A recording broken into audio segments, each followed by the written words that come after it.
pas que je termine. Oui, les vents m'ont parlé.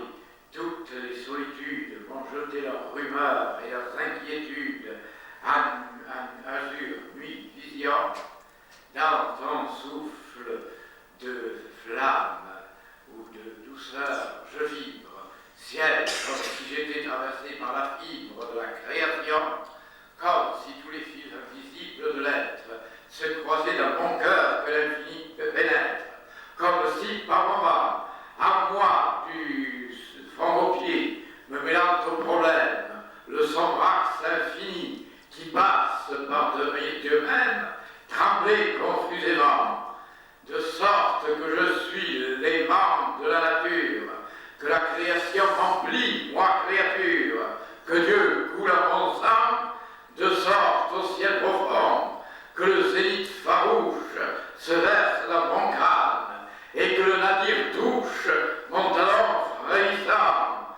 Mon âme dans la nuit redit ta gamme immense, je frissonne à tes bruits d'orage et de clémence, vivant saltériant sur ma lyre, qu'émeut l'esprit des oracles, les 7 notes jadis tombèrent des 7 astres du bleu septentrion. C'est encore évidemment une page absolument magnifique, et je défie n'importe qui de me montrer dans la Bible quelque chose qui puisse lui être comparé. Il y a dans la Bible et peut-être dans d'autres livres. Alors, quelles seront les nouvelles révélations, si on peut dire, de tous ces maîtres qui surgiront, eh bien, à l'horizon du monde, et qui doivent révéler tout dans l'infini. Rappelez-vous d'abord que lorsque Jésus a déclaré qu'on devait pardonner à son frère, et on lui a demandé combien de fois dans la journée, il a répondu 77 fois, 7 fois. Ce qui n'est pas très loin du chiffre des 777. Un monde dont je vous ai parlé. Je vous rappelle aussi qu'Elena Petrovna Blavatsky avait déclaré que le monde des 777 mystères était encore fermé, mais qu'on révélerait bientôt. Bientôt, sans doute, dans un siècle, au siècle suivant. Et effectivement, il existe, comme je vous l'ai dit, c'est une des révélations du XXe siècle, il existe, comme je vous l'ai dit, au moins des milliards de mondes. Je vous rappelle que la sagesse actuelle, si j'ose dire, ou plutôt la science actuelle, rapetisse singulièrement l'univers. On nous a dit qu'il n'y avait que 10 milliards de galaxies. C'est, je crois, une gigantesque absurdité. Je prétends qu'il y en a des milliards et des milliards. Je vous le dis. Et je me dresse ainsi contre tous les scientifiques actuels. Cela d'ailleurs ne m'importe guère, car je peux vous assurer que dans 10 ans, les nombres donnés actuellement auront changé.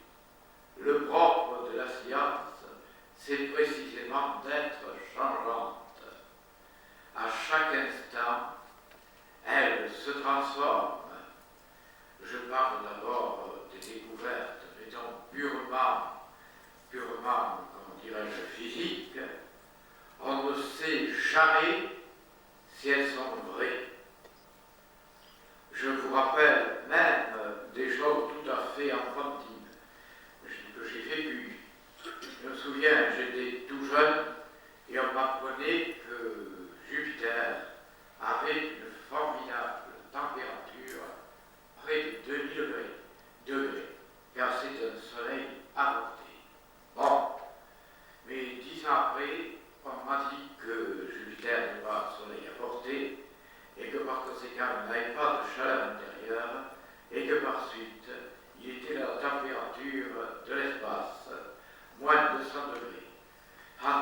plus de 1000 et moins de ça, je commençais à plus savoir si je devais suer ou colorer.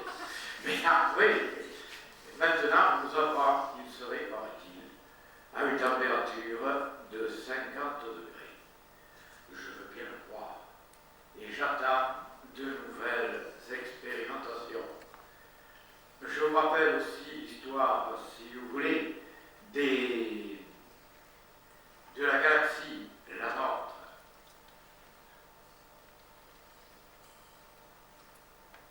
On nous avait dit qu'elle était la plus grande de toutes les galaxies et qu'elle était semblable à un continent à côté d'îles plus ou moins minuscules.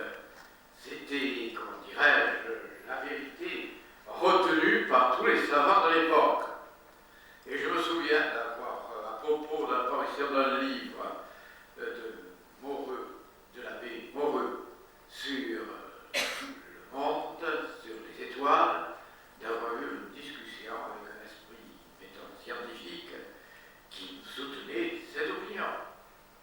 Et Moreux déclarait que toutes les mesures nous prouvent que cette théorie est vraie. Et puis on s'est aperçu, 10 ans après, ou 20 ans après, qu'il y avait dans les espaces, eh bien, une multitude d'éléments impurs, des voiles, des brouillards, qui changeaient complètement la vérité des constellations. Comme la nébuleuse d'Andromède était à la base de tous les calculs que l'on faisait sur la distance des étoiles, on s'est aperçu que cette nébuleuse d'Andromède n'était pas située à 800 000 années-lumière, comme l'on croyait, mais à 1 800 000 années-lumière. Du coup, tous les calculs étaient transformés, et on s'apercevait que toutes les galaxies étaient aussi grandes que la galaxie qui contenait notre monde. Et tout ceci était en vertu de cette théorie fausse que l'homme est au centre de l'univers, et on avait admis par conséquent que puisqu'il était sur la Terre devait être au centre du monde, ce qui a été pallié quand même, et ensuite on a admis que la galaxie qui avait l'honneur de maintenir était la plus grande et la plus fabuleuse de toutes les galaxies. Maintenant, c'est tombé. Alors, que reste-t-il? Il reste cette affirmation outrecuidante que la vie n'existe que dans notre galaxie, que dans notre Terre, uniquement dans la petite Terre. C'est tellement ahurissant que, comme disait Mahomet, on a l'impression que les colonnes du ciel vont trembler à l'énonce d'une pareille absurdité. Elle est quand même admise par une multitude de savants. Et ils prétendent qu'il faut une véritable quantité, une quantité invraisemblable de hasard pour que la vie, une vie intelligente, puisse éclore.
extraterrestre est au moins partiellement vrai.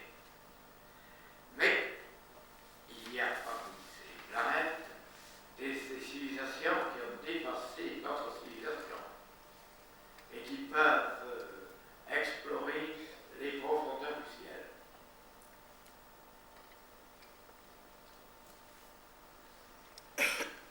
De toute manière, de nombreux, de quelques remarquables astronomes actuels, parmi lesquels je place Reeves,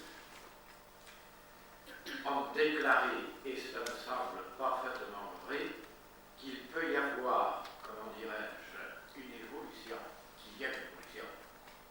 Cette évolution commence par l'état purement minéral. Ensuite, elle aboutit à la plante.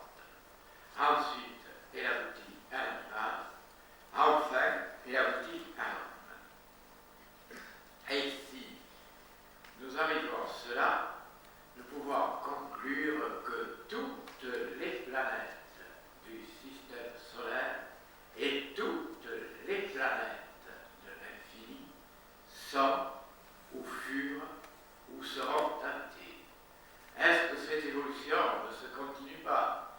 Eh bien, d'après ce que nous dit Nietzsche, qui ne manquait pas d'une ampleur magnifique, eh bien, l'homme n'est qu'une sorte de palier inférieur. Que va faire l'homme? Eh bien, l'homme donnera naissance au surhomme. Le surhomme de Nietzsche, qui est une vision grandiose, sera un être intelligent et artiste, et plein d'une volonté surhumaine. Le malheur, c'est que Nietzsche rejette absolument la pitié et l'amour comme étant des relats d'un christianisme dépassé. Évidemment, à ce moment-là, il fera de l'homme futur un monstre fabuleux, et nous ne tenons pas du tout à ce que cet être soit réalisé. En face de l'homme terrifiant de Nietzsche, il y a le surhomme de Hugo, qui, d'après Hugo, doit atteindre l'illumination, la transcendance, l'amour universel, et en même temps la possibilité de voyager d'étoile en étoile. Et il ira jusqu'à dire, l'avenir, c'est l'humain des hommes sur la terre et des étoiles dans les cieux. Quand aura lieu cet avenir fabuleux? Je reviens aux grandes théories hindouistes. Cet avenir fabuleux aura lieu lors de la 7e race. La 7e race, nous avons parlé tout à l'heure de la succession des races, la 7e race s'épanouira sur Jupiter. Et c'est là, en effet, que nous verrons apparaître l'homme totalement réalisé. La 6e race, d'abord, apparaîtra. Elle n'est pas loin d'apparaître, car la Terre va inévitablement, enfin, quand je dis inévitablement, je m'excuse. Je suis en train de tomber dans l'erreur déterminante.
cet équilibre très simple.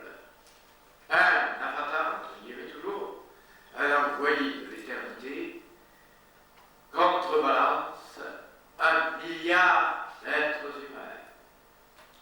Or, vers l'an 2015, vous aurez sur la Terre quelque chose comme 9 milliards d'êtres humains. Si nous arrivons à avoir 9 avatars, eh bien, l'humanité est sauvée. Mais j'ai l'impression que la Terre n'en prend pas le chemin. Actuellement, il y a 5 missionnés sur la Terre, et cela suffit pour contrebalancer les 7 milliards d'êtres humains qui sont sur le globe. Mais y en aura-t-il 9 en 2015? Je peux vous faire une petite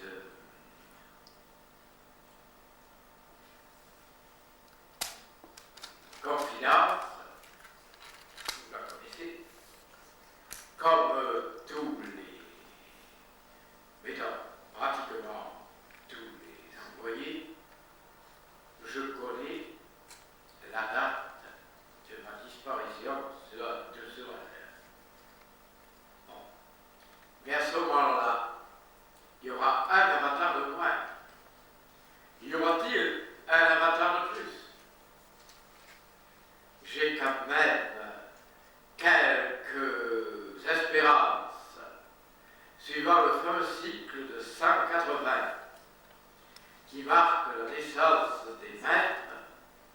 Eh bien, 180 ans après la naissance d'Hugo, c'est-à-dire 1802, nous arrivons en 1882, et à ce moment-là, s'est réincarnée Elena Petrovna Blavatsky, qui donc commencera, elle aussi, par être un messager compensateur. Bon, je disparais, une autre vient. Il y a également une nouvelle énorme. Ça fait qu'un quand même.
moins certaines cercles qui pourront à leur tour aboutir à créer des maîtres. Oui, je peux le faire. Cela suffira-t-il? Il y a quelque chose qui nous inquiète terriblement. Je vais vous le dire. C'est la science actuelle. Elle a découvert un secret effrayant. Cette découverte s'est faite cette année. Je vous ai déjà dit, enfin ceux qui ont suivi les conférences, qu'une des causes de la mort de l'Atlantide était la création des monstres. Et qu'une des causes effectivement de la fin de notre monde sera la création des monstres. Les Atlantes avaient une manière de créer des monstres un peu primitive. Ils coupaient la tête, par exemple, d'un chien et la remplaçaient par une tête d'homme. Les ligatures se faisaient fort bien. Et vice-versa. Ce qui fait que tous les monstres préhistoriques dont on vous a parlé ont réellement existé. Mais de nos jours, je crois que des choses encore plus terrifiantes sont en train de se produire. Effectivement, vous savez qu'il existe certaines substances qui empêchent, comment dirais-je, la fécondité des êtres, des espèces différentes. Par exemple, une femme, je m'excuse, et un chien, ou une chienne et un homme, ne auront connaissance à rien. Aucun être vivant n'en sortira. Eh bien, cela, c'était la bénédiction du passé. Maintenant, tout est changé. Il existe à l'intérieur des cellules ce que j'appellerais une grille qui empêche justement que les hybrides puissent se produire. Eh bien, on a la possibilité de supprimer la grille. Ce qui fait que n'importe quelle union entre un être humain et un être animal peut donner naissance à un monstre. La Terre, par conséquent, va se peupler de monstres plus ou moins terrifiants. Et que va-t-il se produire? Eh bien, il va se produire qu'un monde pareil ne peut plus exister. Et qu'à ce moment-là, les grandes lois cosmiques vont se déchaîner et que la Terre sera purement et simplement purifiée par un bain de feu. Je vous rends enfin purifié, c'est-à-dire que cette humanité disparaîtra et une autre humanité la remplacera, ce qu'on a appelé la race bleue. Elle se produira très rapidement, suivant toute possibilité.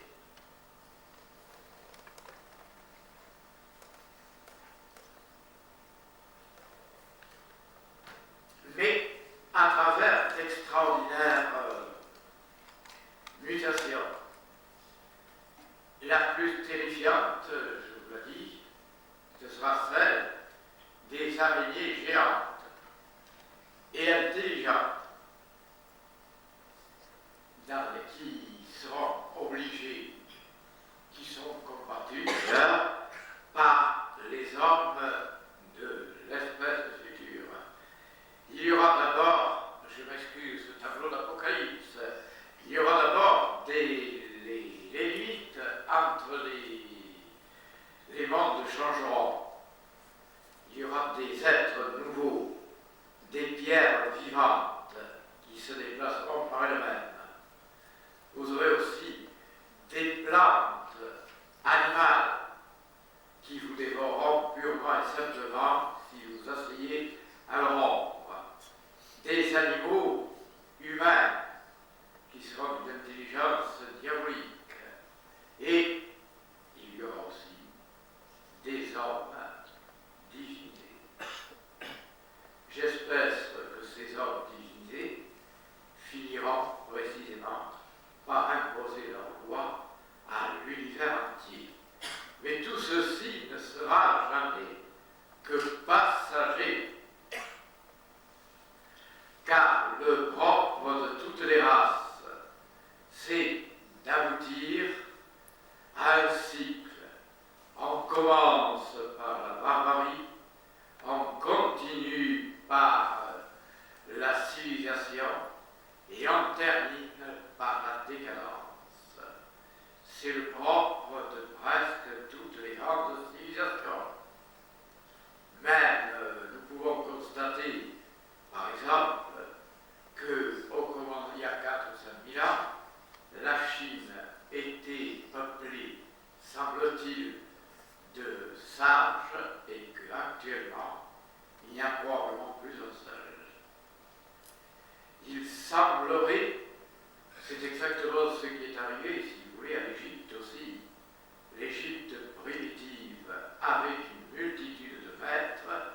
Actuellement, nous n'en connaissons guère. Et c'est la même chose pour Babylone et pour tous les autres pays. Il n'y a guère que l'Inde qui, jusqu'à présent, est échappée à cette destruction intellectuelle. Il y aurait donc, à partir de l'Inde, la possibilité d'une renaissance. Et je reviens à la 6e race, elle aboutira, elle aussi, à une décadence.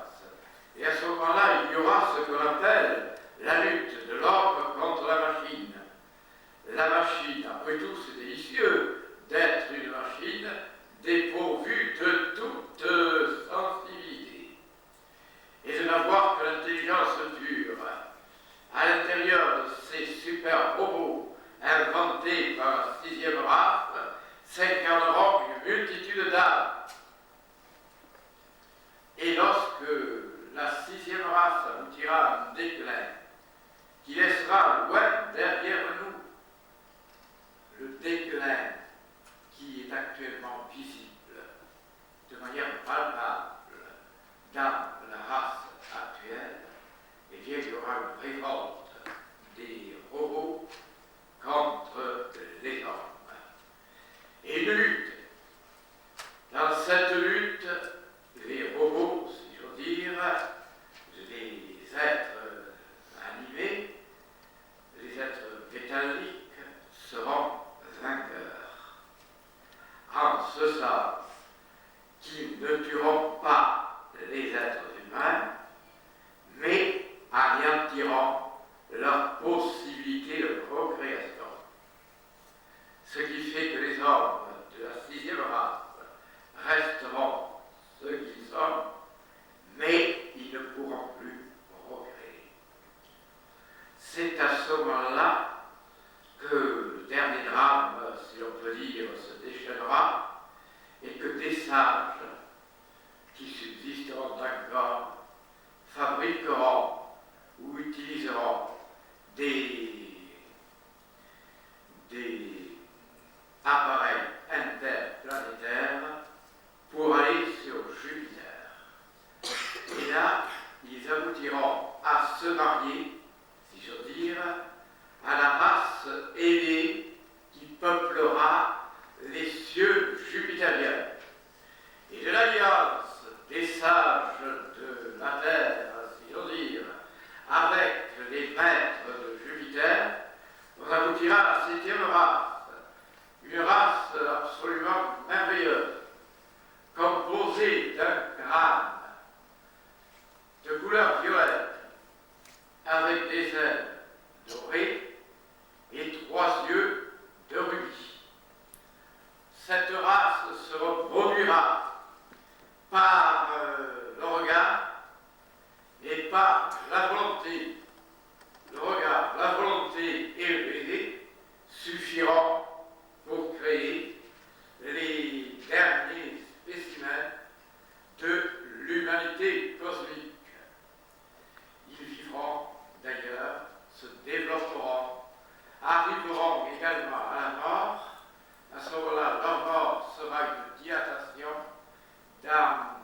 une sorte de lumière transcendante.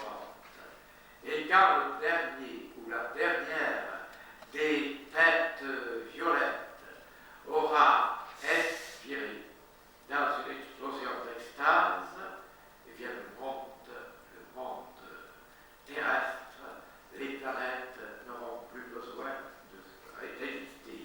Et elles se précipiteront toutes dans le soleil qui les engloutira les unes après les autres. Voilà un mot, et j'ajouterai que tous les habitants de toutes les planètes du système solaire seront sauvés. Nous attendons l'arrivée, évidemment, de nouvelles races qui remplaceront le monde. Car l'humanité jamais ne s'interrompt. Qu'arrivera-t-il après? Eh bien, il est très difficile de le savoir. Mais de toute manière, Dieu n'est pas un être qui cesse de créer. Il crée toujours.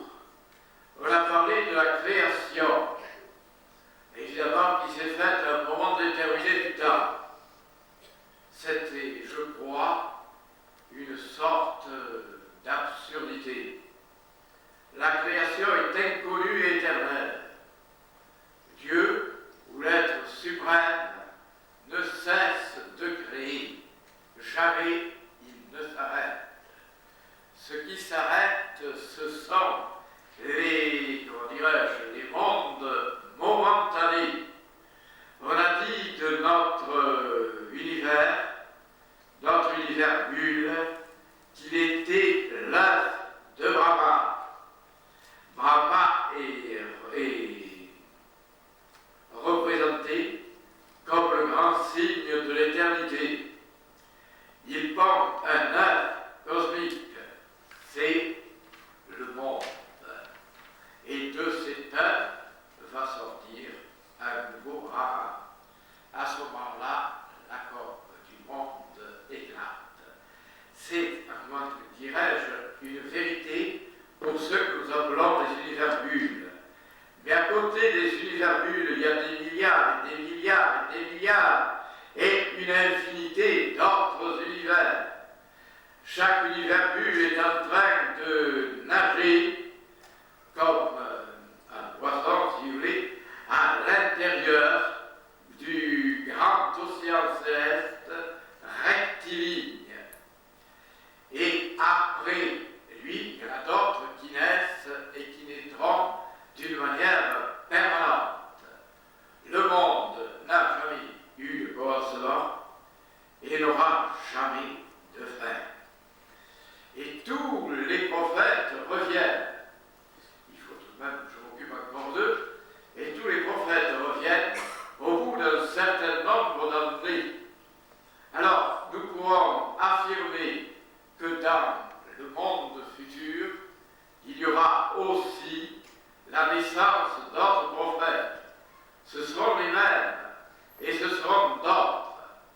Car, je vous l'ai dit et je le redis, une des merveilles de la fin du XXe siècle, ce sera la rencontre avec des extraterrestres. Et des extraterrestres supérieurs. Je vous fais observer d'ailleurs que ce que je dis sur Jupiter a été curieusement reçu. Je ne sais pas si vous avez vu le film 2014, qui est la suite de 2001, Odyssée de l'espace. Mais on parle précisément de la création d'un soleil nouveau à partir de Jupiter. Eh bien, c'est vrai et faux. Il n'y aura pas création d'un soleil nouveau, mais il y aura incontestablement dans Jupiter l'apparition d'une race surhumaine. Nous allons terminer, si vous voulez, cette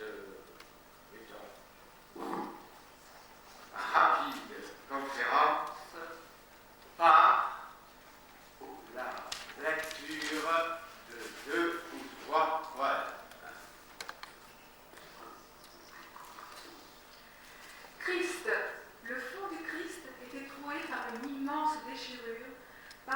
déchirure étincelaient les étoiles au Père de l'infini. Toi dont le souffle a fait naître les îles que bat l'écume des joyeuses mers, et les nébuleuses aux milliards de soleils que viennent lécher les vagues de l'espace, lève pour moi les voiles du mystère éternel.